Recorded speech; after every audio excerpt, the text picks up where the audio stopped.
hour live, having spent the better part of this year celebrating the 50th anniversary of Sesame Street. One that has, of course, a long association with the WGBH family and something we all grew up with, and today we get a unique view into the origins and evolution of Sesame Street through the eyes of one of Jim Henson's original artists, a children's book illustrator and author, and another guy named Joe Mathieu, who would be my father. It's nice to see you here, Dad. Thank you, Joe. So thanks for coming. This is where I work. Can you believe we're talking about 50 years before we get to the images and the stories that we're going to share with people today? It's been a half century. Well, it's a complete shock. I mean, that's ridiculous. And in 1969, when Sesame Street started, I was still in art school.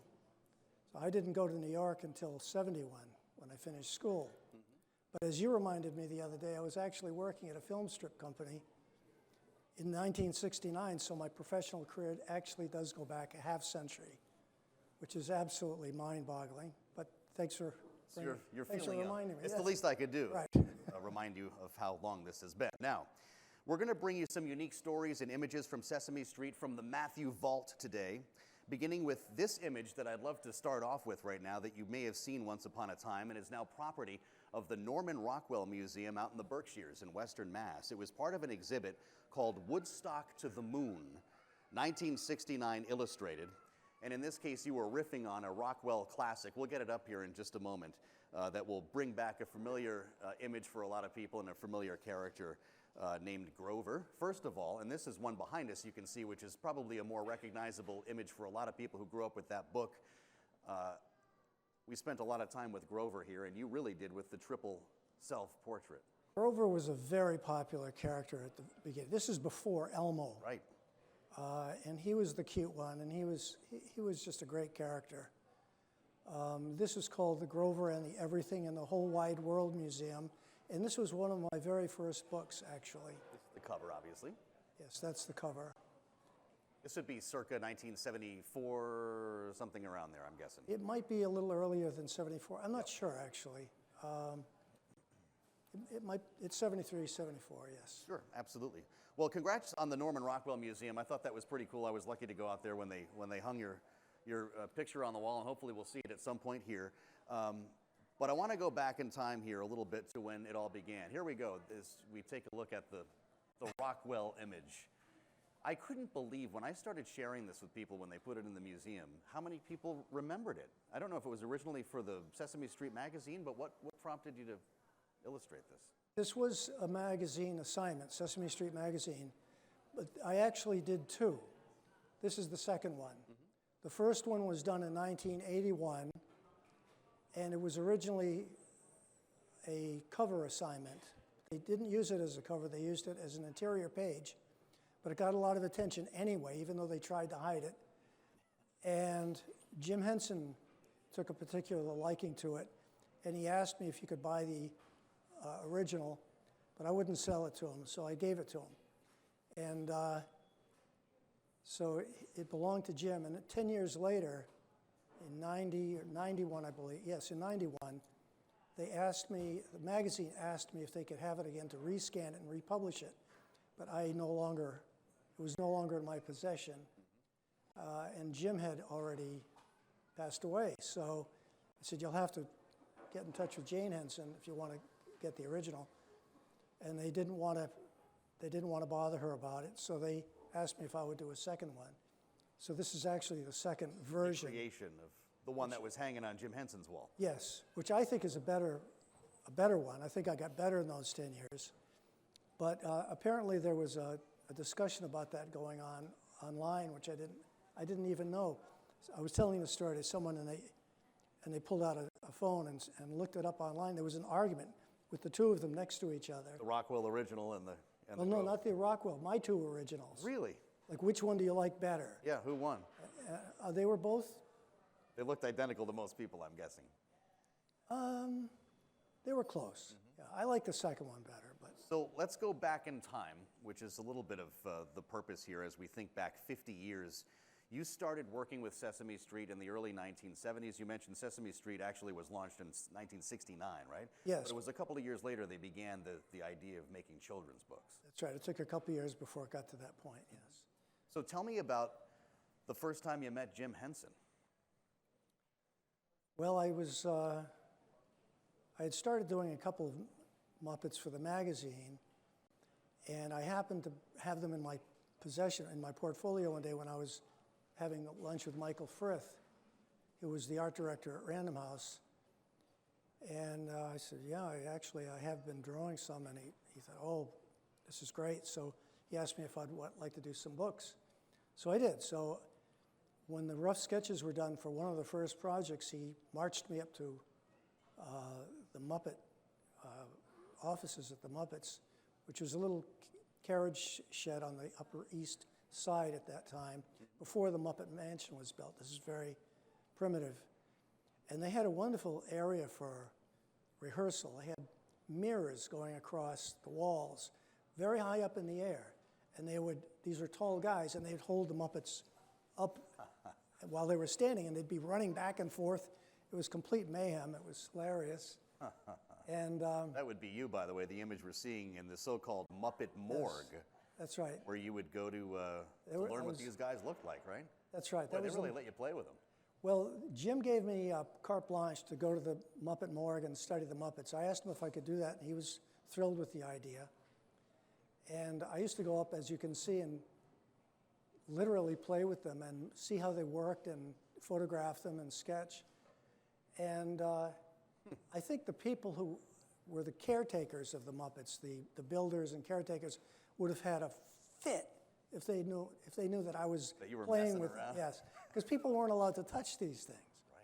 But Jim was very casual about them. They're just puppets, and they're supposed to be fun, you know. But this gave me a sense of how to draw them much better than if I was just looking at a photograph. And there were no VCRs. You couldn't like videotape Sesame Street and study from the videotape. And a few years later, when the video recorders came out, you couldn't pause them. The image would jump around. Of course. So you couldn't pause it. You had to just keep backing it up and playing it again and again. Person. Well, by going into New York and playing with them. And none of the other illustrators who eventually came along thought of that. I was the only one, I think, who ever did that.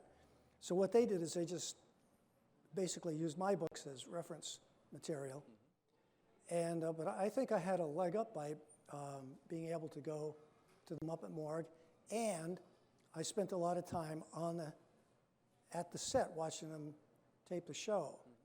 We actually have an image that you drew of the set at one point, but can we stop down and tell people the Muppet Morgue is not as deadly as it sounds, not as morbid as it sounds. This is where they would store the Muppets when they weren't being used. Right. I think that photo you had up there earlier where I was holding Kermit, you can see some drawers in the background. And those are actually the drawers of the morgue, like you would see in a regular city morgue. And if you open it up, there's Kermit laying there, or Grover, whoever's name was on it. And that was a magical place. In that same building, that's where they built them. And when I first went to meet the Muppets, the first guy I met was a fellow named Kermit Love, which I think is a splendid name. And he was an elderly man with a white beard and a long white ponytail. And didn't build Kermit, did he? Nobody built all the Big Birds, and he was building a Big Bird when I first met him, which is just before. Who came up the stairs? The first one that I met was Caroll Spinney, who, of course, played Big Bird for all those years. Passed away last week. Just passed away. I just ran into him last summer. I had a chance to talk with him for the last time. And his joke, whenever he saw me, was that, I sued Joe Mathieu's father, which to me is a little bit like saying that Fred Rogers punched your father in the nose when they were in school together. This gentle person didn't seem capable of suing anyone. Right. But he lived in the next town from my dad. He lived in Woodstock, Connecticut. And my dad was a Ford Mercury dealer in Putnam, Connecticut. And Caroll bought his cars from my dad. And apparently one of the cars caught fire and damaged, maybe destroyed his puppets when he was out west somewhere going to a puppet show. And so he came back and apologized for having to sue Ford Motor Company, but eventually he had to sue my dad, and it went on and on. He was sorry about it. So when he met me, his first words were, "You're not related to the Joe Mathieu." In the context of this conversation, that's really weird. Getting very confusing. Yes, that was the... So there are 4 Joe Matthews, in case you're wondering. It's been very difficult at holidays. We're going to, actually, I want to talk about Caroll Spinney Sure. quite a bit here. I didn't think you'd be dropping the lawsuit story today. That's excellent. But before we get that far, and we're still talking about the Muppet Morgue and learning how to draw the Muppets, you were one of the first to do that. Look, show this this great sheet of samples, if I can call them that. This is what you used for reference. These are actual snippets of the Muppets themselves for color coding. Right? This is the fur and the foam. This is before there were any style books or anything. So this is what I had for the colors. This is what I based all my illustrations on for a long time. They let you take scissors to the Muppets, or did this was sent to me. This was sent to me. No, I didn't take scissors to the Muppets. Wow, I mean, this is the count. That's a piece of the count. Right. That's Grover's fur right there. Right, yeah. There's the beak, Big Bird, and Big Bird's legs. Have the colors changed since then? I think they have, because they make them out of different materials now. But these are the original, built by Don Saleen Muppets and Kermit Love and all the great builders, the original guys. And Snuffleupagus. I've been hanging around you for a while. I don't think I've ever seen this. That's pretty interesting. I don't think you have. I haven't seen it myself for about 40 or 50 years. Well, part of getting ready for this program, since we're all in the family here, was we spent some time last weekend digging through the archives, and it was pretty great finding some of these old photos, and apparently you haven't stopped yet. So Caroll Spinney, after I was at your place on Sunday and we were talking about this, we learned that he had died at 85 years old. And Caroll, of course, played such an important role in Sesame Street and in our lives. This is so personal for all of us. And he was not only a colleague at Sesame Street, he was also a neighbor in Woodstock, Connecticut. And we're going to look at some of the evolution of Big Bird over the years, but you were talking about his gentle nature and what a special guy he was. Mm-hmm. Yes, I once had this before FedEx and before all these other things and uploading art to New York.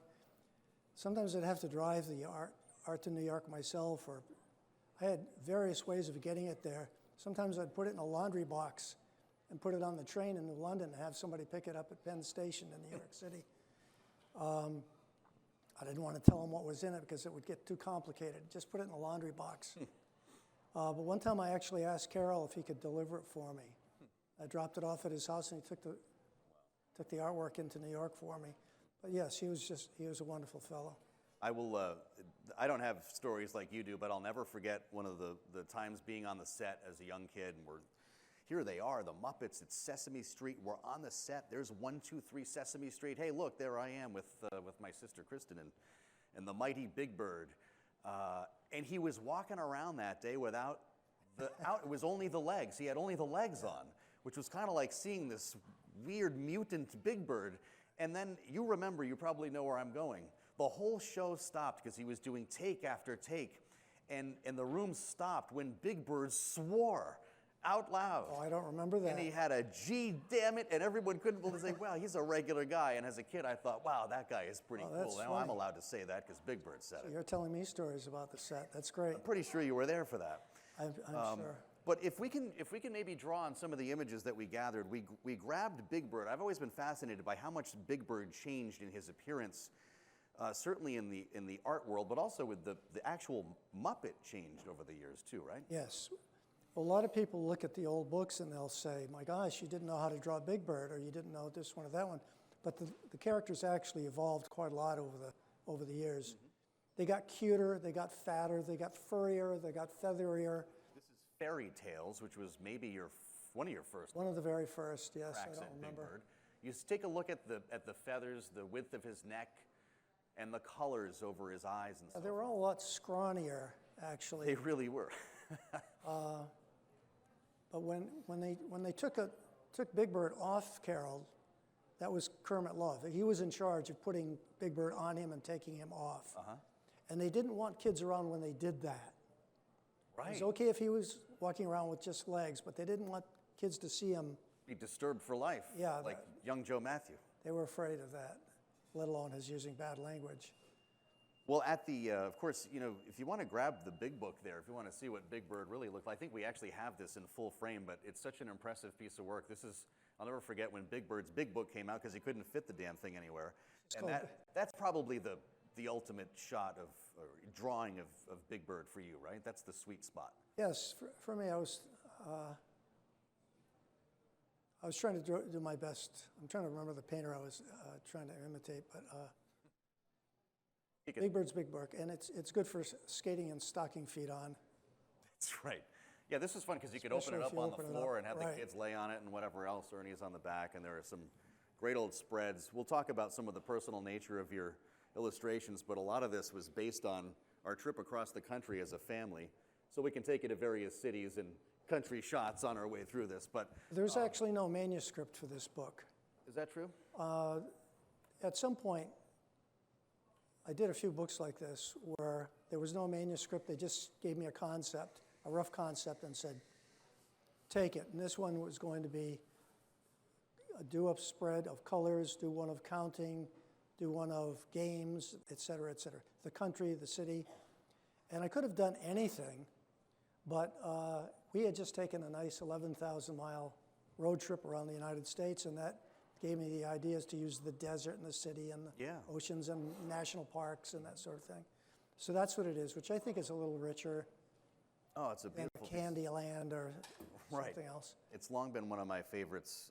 It was picture the Griswolds and the family truckster with the fake wood paneling on the station. That was us for 11,000 miles, right?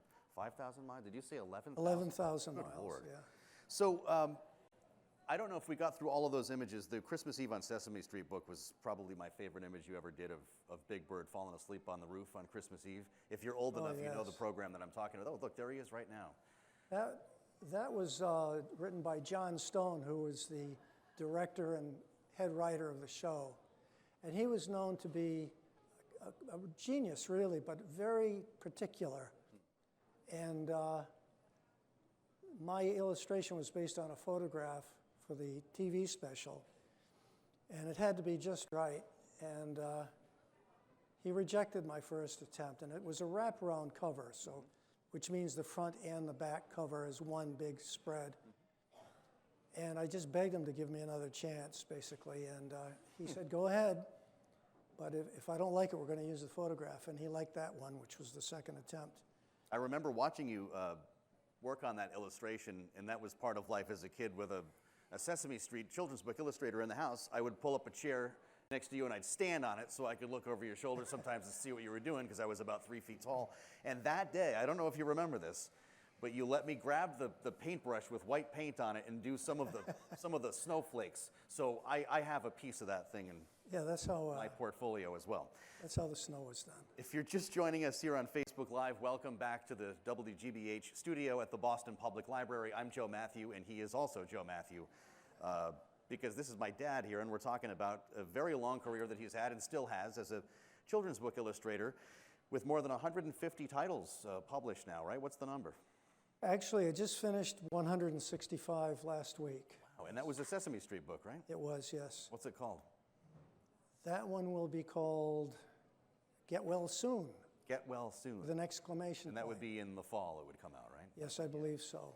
So over the years, one of the really neat things about the Sesame Street books and Sesame Street as a program is the way that you tackled sometimes difficult issues that weren't always easy to talk to kids about.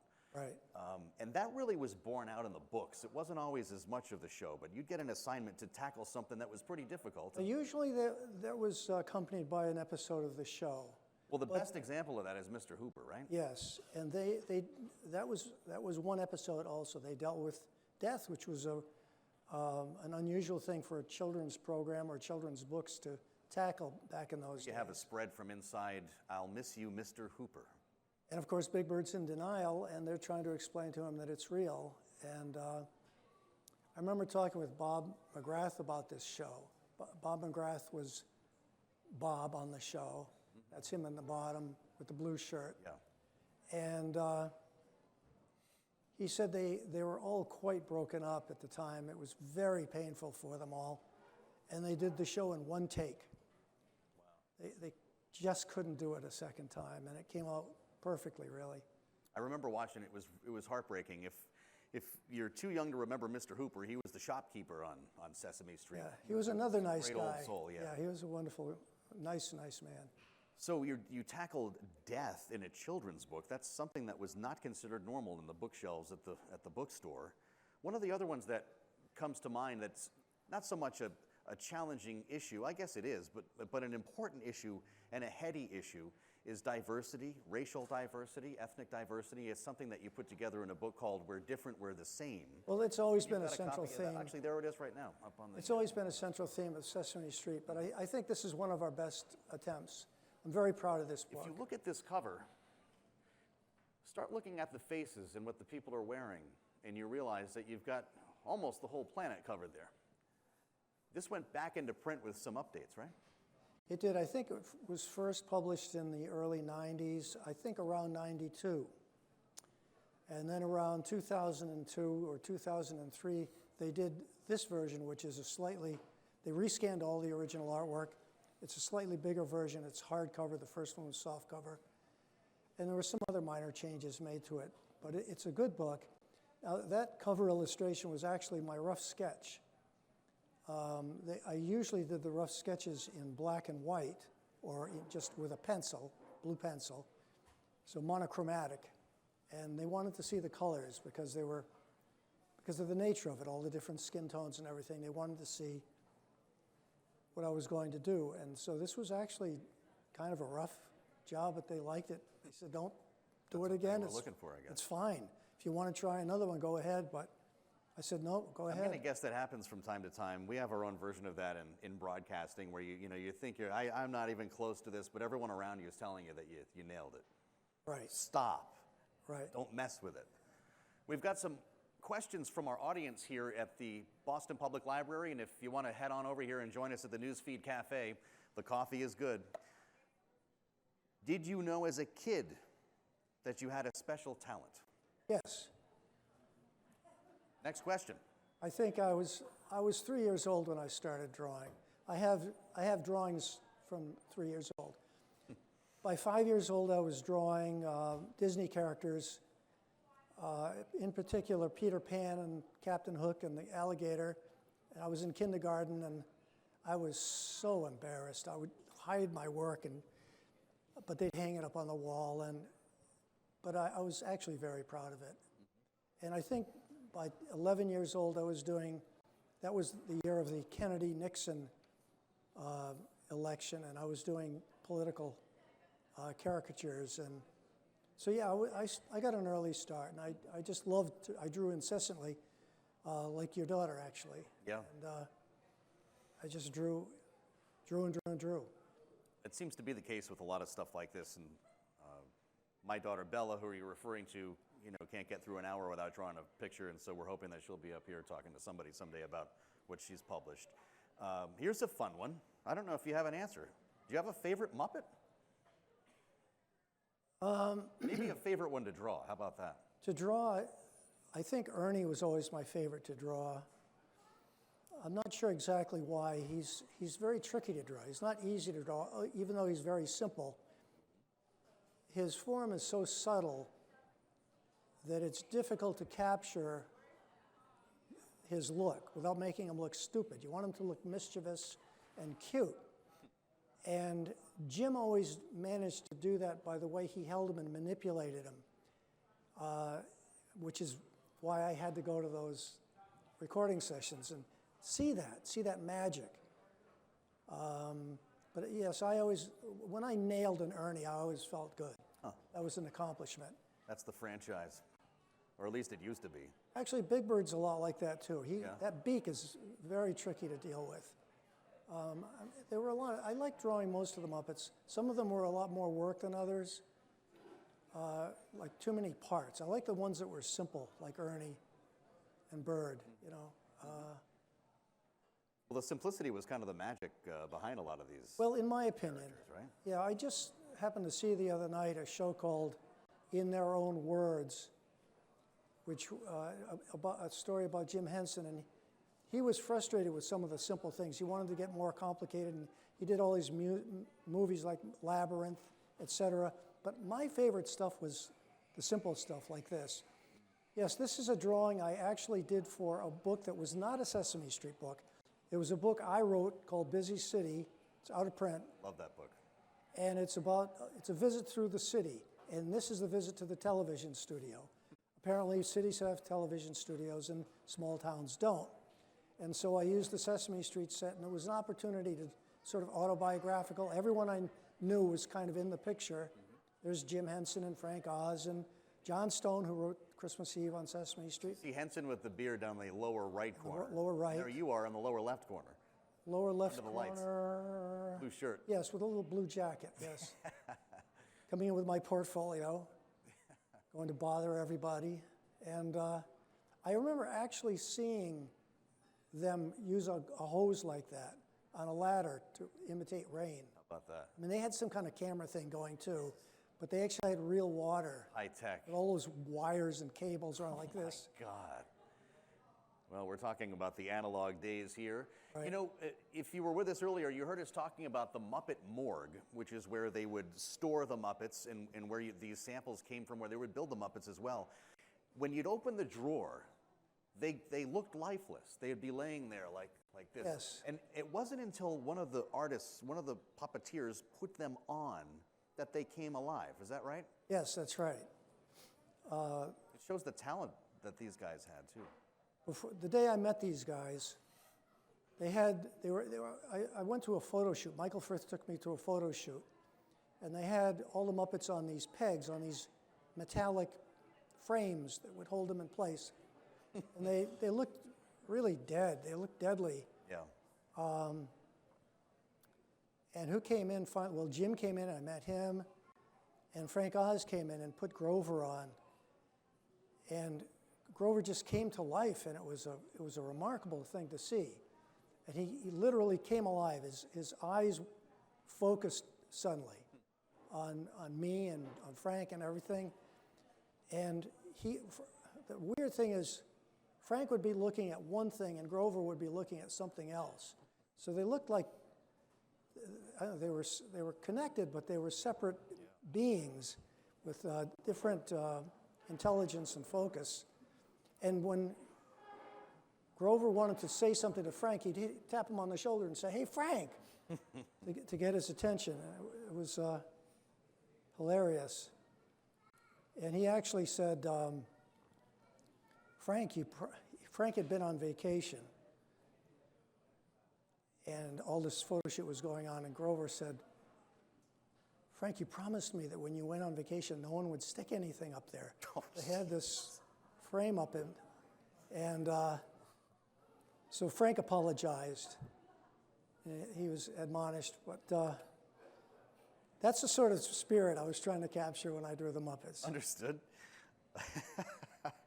Well, as we're discussing the process here, that was neat to see your illustration of the set. You actually brought some old rough sketches here. If you want to talk about the analog days, we should maybe just grab one and hold up here because Sure. I'm curious about how this works. You get a manuscript in the mail, Right. and that would be, the writing, if you will, which is a very small portion of the frame here. And so you kind of know how much space you need to fill, and then they let you run. Is that right? That's right, but I could move the type around any way I wanted. Sometimes I could even move it from page to page. I would start with a version at about this size, very small, and eventually I got it down to 50%, so there'd be something like that. And then I would do the rough sketch. Well, at that side, I would enlarge that small drawing to 200%, which would be actual size like this, and do the whole book like that. But I liked having the small ones so I could lay the entire book out on a table and see how the action progressed, see how the camera angles worked, close-ups, far shots, bird's eye views, that sort of thing. And then I would just transfer it to a larger thing. This was where the work was done. To me, the book was illustrated at this point. The rough sketch. The rough sketch. Yep. And to do a finished version and paint it, I'm just making a pretty picture at that point. So the work is all done, the thought is all done. Sure. Sometimes it would get personal, and I always got a kick out of this as a kid, because I'd see my dad's books come out, and there were frequently familiar things in them. Like you. Like me sometimes, which was always hysterical, and when I look back at those now I laugh. But I grabbed a couple of them. One of them was from the Sesame Street Hospital book, which was you. There's Dr. Keats, who looks a lot like Joe Mathieu. That's the way I looked in my taking 30s, Grover's that's temperature right. there. Yeah, right. And there's another one that I pulled just because it was funny to find you see little things in your books like that. That's my mother's nightgown you put on Grover's mom. That's right. In fact, I think that's your bed. That's also my bed, yes, from Right. when I was a kid. And then I'd look at another Sesame Street book from someone else, and my mom's nightgown would still be in it, because you were essentially creating the Sesame Street canon. These guys thought that was part of the show. That's right. Well, in my case, I had to draw a bedroom, I had to use a nightgown, etc. I just used what was around me. Oh, there's a bed, I'll draw that bed. There's a nightgown, I'll draw that nightgown. But then when the other illustrators saw my books, they thought I knew something that they didn't. Yeah, right. Oh, so Joe Mathieu knows what He's got the the nightgown. furniture looks like in Ernie and Bert's or Grover's apartment. Yeah. So, These things take on a life of their own. yeah, I wanted to know how they knew what my wife's nightgown looked like. You might need to ask Grover. I got a lot of apologies on that. It's fun, and it's personal, which is, I guess, why we're here today. Here's another question from the audience. If you could draw any living person, who would it be? Mitch McConnell. Mitch McConnell. Okay. I can only imagine what that would look like. I'll show you when we get home. You didn't go for Donald Trump. Actually, you know, we're talking about Sesame Street in this program here, but you've spent a lot of time doing a lot of stuff. 150 books are not all Sesame Street, and some people might know you from Big Joe's Trailer Truck, some of the album covers that you've done, and some of the caricatures that you've done. You had a couple of Donald Trumps in the Boston Globe not all that long ago. Yes, a couple of years ago. Yes, that was fun. I always thought I would be a good caricaturist, but except for a few times, I'd use them in the books or on album covers or things, but I never became a full-time caricaturist. I didn't know I was going to be a children's book illustrator. I thought, Illustrator, yes. I thought I'd probably do advertising, caricatures, maybe a children's book here and there, but my style and I guess my mentality, my soul, seemed to really lend itself to children's books. And I think just the fact that I got in with Sesame Street, the Muppets and Sesame Street meant everything to me. I was such a big Muppet fan when I was a kid. My parents would let me miss the bus if they were going to be on TV, or stay up late if they were going to be on. Before there was a Sesame Street, right? Oh, years before, when I was a little kid in school. Not a lot of people know that, though. They were on other shows. Yes, well, as guests. Yeah. And I just thought they were brilliant. And it's a magic thing. It's a little bit like the way the people were called from the aliens in Close Encounters. And when you got there and you met the other ones that were called, you recognized each other. You knew. You went through a lot to get here. You knew that they were all there for a particular reason. And somehow we found our way through New York and all the horribleness and the meanness and the difficulty to end up in the same room.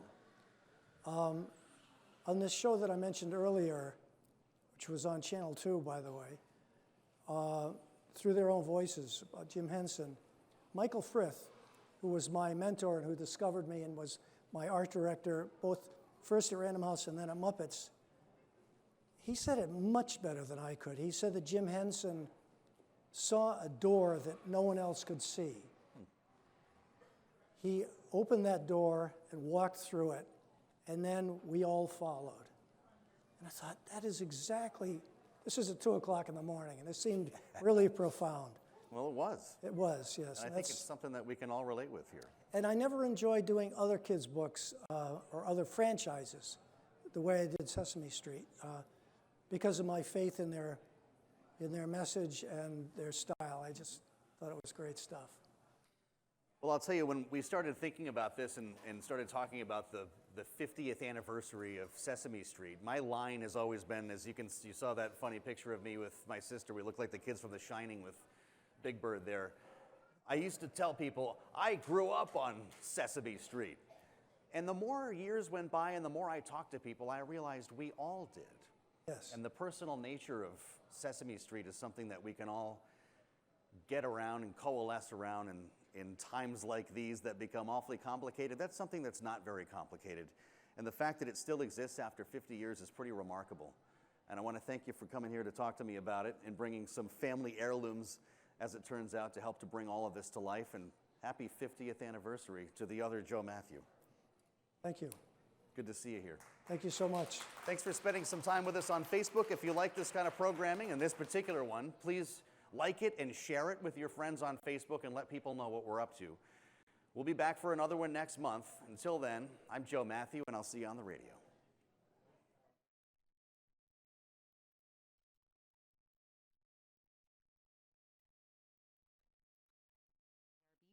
And we are giving away a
Bach's 13th Chorale Prelude here on WCRB. And hey, it's the last day of our winter membership drive. Please help keep classical music on the radio in Boston by giving it right now.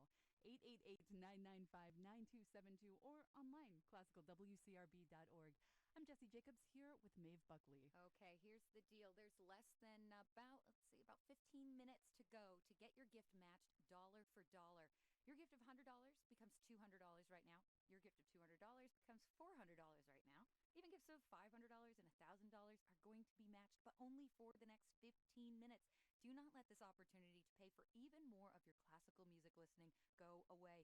888-995-9272. You'll be joining folks like Nancy and Needham, and also Marie and Quincy and Lucinda and Redding, all taking advantage of this dollar for dollar match. You can join them and make your gift of support go twice as far for all of your listening in the months to come. 888-995-9272 or give online at classicalwcrb.org. Support WCRB and pick up the Eton Emergency Radio for just $10 a month. This is your last chance to pick up the Eton Radio during the membership drive, and the deadline is coming up at 3 o'clock to get one of our most popular gifts. It's a must-have for a New England winter. You can't have too many, a couple for the house, some for the car, your boats and emergency kits. The Eton gets AM, FM, and the National Radio Service channel, the National Weather Service channel. It features multiple power sources, including a hand crank radio. So, hey, no need for batteries at any time of the year. It has an LED flashlight built in, and it can even give your cell phone an emergency charge. So sign up as a sustaining member at $10 a month or give $120 all at once and ask for the Eton Radio. The deadline is 3 o'clock today. So sign up now online, classicalwcrb.org, or call 888-995-9272. And as you reflect back on 2019, please consider the role WCRB has played in your life. When you needed a little emotional lift during the cold, rainy days of February, we were there. When spring finally got here, each day was even brighter and warmer when accompanied by WCRB. And now you turn to WCRB to make your holidays more joyful and festive. This is the music that makes you feel good all year long. That's a great reason to support WCRB in this season of giving. Call 888-995-9272. Again, that's 888-995-9272, or give online at classicalwcrb.org. Every contribution for the next 13 minutes will be matched dollar for dollar. Now is the time to give, because every dollar you give, WCRB members will donate an additional $1. It's their way of encouraging you to support WCRB. So your gift of $100 pays for $200 of classical music. Even gifts of $1,000 or more are doubled, but only for the next 13 minutes. So call right now. Pick up the phone, 888-995-9272, or give online, classicalwcrb.org. That's right. Give $10 a month or more, and we can send along the Eton Emergency Radio as our way of saying thank you for your support. The Eton Radio gets AM, FM channels, the National Weather Service channel. It's got an LED flashlight, and the best part, it can give your cell phone an emergency charge. This is your friend when the power is out. We all know what that's like with the weather being unpredictable and the snow coming. We know there's going to be more. There's already so much this morning. It's such an important thing to have on hand during an emergency at home or in your car, but also just, again, it gives you peace of mind if you have it in your bag as you're out and about. 888-995-9272. It's such a handy thing to have. You can also give it to someone, maybe someone in your life. If you already have an Eton Radio, you can give it to someone you want to make sure that they are also safe and secure as we get further into the winter months here. 888-995-9272. Again, that number is 888-995-9272. That's $10 per month to support all the listening you do here on WCRB. You can also give online at classicalwcrb.org. And many WCRB listeners are joining the Sustainer Plan at $30 a month. It reflects the importance of having WCRB at home, in the car, on weekdays, and on weekends, too. If WCRB is part of your daily routine, please consider giving $30 a month through your bank account or credit card. That's less than $1 a day for the value you receive from WCRB. So give right now. Call 888-995-9272 or give online, classicalwcrb.org. Okay, about 11 minutes left. 11 minutes left to go to have your gift go twice as far thanks to this dollar for dollar match. Do not miss this opportunity to pay for even more of your classical music listening. Help us earn every possible matching dollar we can. There's about 11 minutes left to go, but there's no limit on what we can get matched here. So if you give, say, $1,000, WCRB earns an additional $1,000. So if that's in your budget, that's fantastic. But say it's just $10 per month, that's great too. But what matters is you make that call. 888-995-9272. Have your gift go twice as far right now thanks to this limited time match. About 11 minutes left to go. You can also give online. The gifts are matched there too at classicalwcrb.org. And it just takes 2 minutes to give. A little contact information and your preferred way to pay. Giving now also gives you a tax deduction for 2019 if you itemize. So as you think about your end-of-year charitable giving, please consider the importance of WCRB in your life and as an important cultural institution in our community. WCRB is an important outlet for classical music, and it won't take much time at all, just 2 minutes. You know, we stay that way out of the generosity of our listener contributions. So donate now, 888-995-9272, or online, classicalwcrb.org, where we listen to Mozart.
Julius Rudel and the Amadeus Ensemble, Non più andrai from Mozart's The Marriage of Figaro here on your Wednesday afternoon.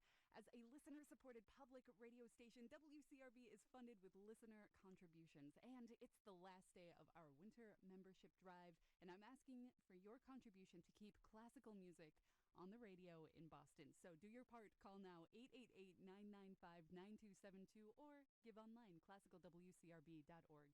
I'm Jesse Jacobs in studio with Maeve Buckley. 6 minutes left to go to get your gift matched dollar for dollar. Your gift of, say, $100 right now becomes $200.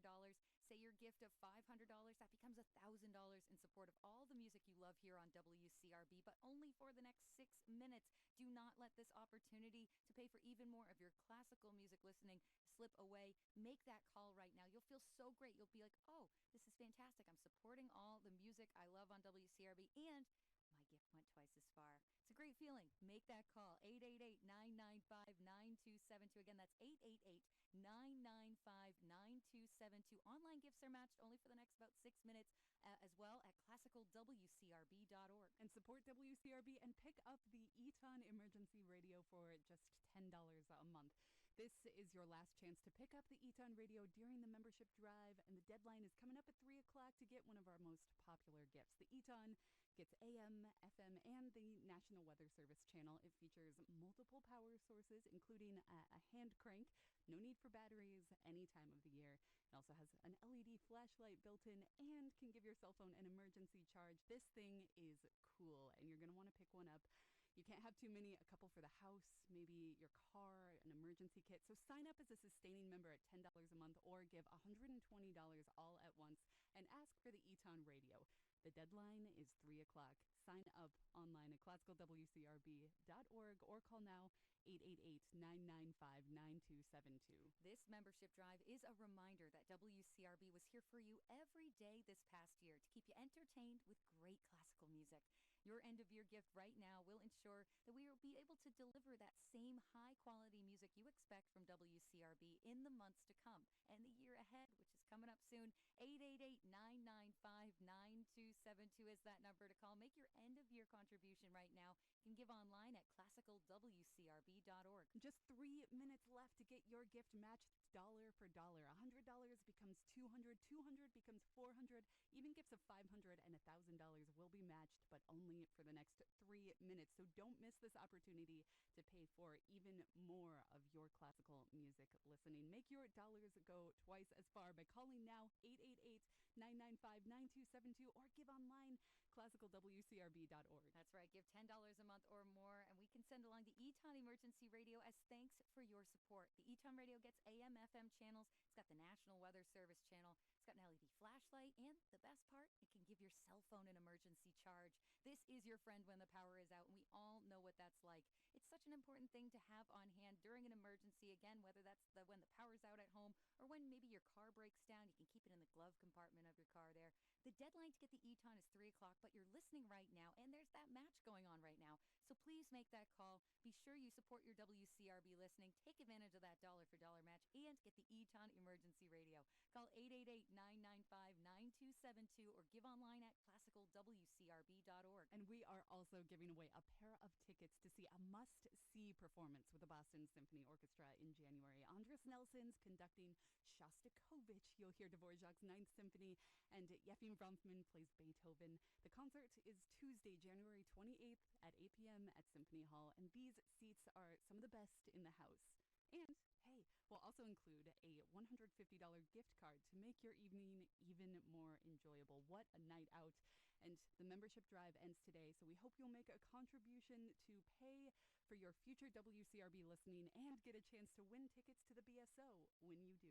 Call 888-995-9272 or give online classicalwcrb.org. You make that gift right now. You are entered to win those tickets. You can take advantage of this very special offer on our Eton Emergency Radio for just $10 per month, and you are getting your gift matched. The match is wrapping up now. It's just about 2 minutes left, just under 2 minutes left to go. But when you get that call started, get that online contribution started. Either way, it will count towards the match, but you got to get it started soon. 888-995-9272. Again, less than 2 minutes left to go on this dollar-for-dollar match. Help us earn every possible matching dollar we can. You can also give online at classicalwcrb.org. I mean, consider the hundreds of hours of beauty and joy you've received from listening to WCRB this year, and then please make your end-of-year contribution. It is tax deductible if you itemize, and it takes but 2 minutes, whether you give on the phone or online.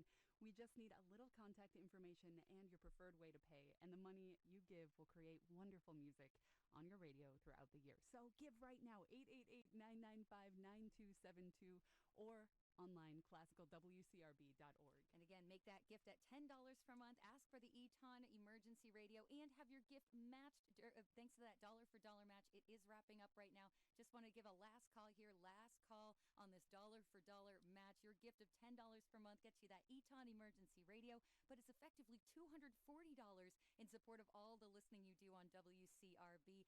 Make that gift right now.